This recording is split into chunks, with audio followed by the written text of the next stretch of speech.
China is the second largest economy in the world, and Chinese economy is not in a very good phase right now. China is also increasingly isolated politically.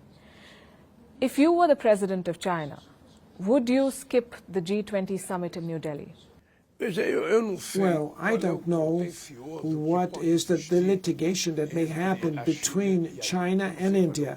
I don't know what are their conflicts. If I was the president of China, I would have come to the G20 meeting. Why? Why so?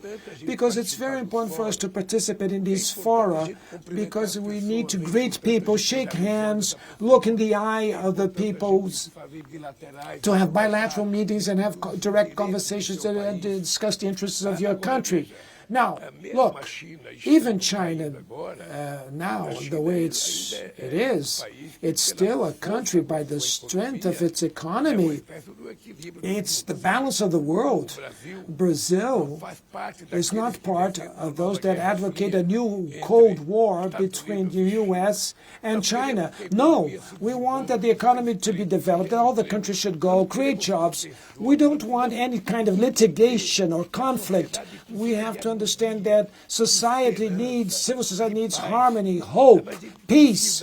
That's what we need. We have to talk about peace and love and start, instead of talking about hate, divergence, we have to talk about something called solidarity.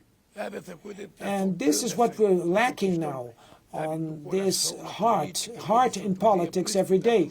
So that's why we have these extreme far-right groups in many parts of the world. So I regret that President Xi Jinping didn't come. I don't know what problem, what was the reason, but I just was with him at the BRICS Summit meeting in South Africa. And it was very important his participation in that summit meeting. So I'm very happy with China's growth too. And I'm very happy with the growth of any country in the world. Now, what is truly important is not only to grow. What is important is that this growth should be distributed for the people. Because if the growth is not distributed to the people, it's concentrated in the pockets of someone, or some people. So it's necessary that this growth should be distributed so that civil society should participate in the results of that growth that it helped to produce. This is the way that democracy works. Everybody wants to eat. Everybody wants to get dressed. Everybody wants to work. Everybody wants to have access to pleasure, to leisure. Everybody wants to travel. And so we're the ones that are responsible to work to make that happen. That's the only reason for which I want to be a president, is to prove that we can improve the lives of the poor people. So, look, in Brazil, I am the only president that didn't have a university degree.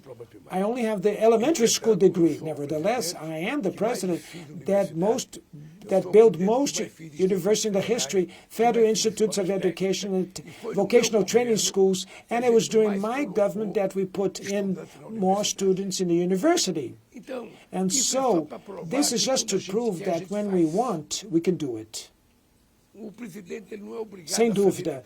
The president doesn't have to know about everything, but when he's in question, has a doubt, he consults and the organizations of civil society. There's a lot of people that have a lot of wisdom, that have expertise, that want to speak out.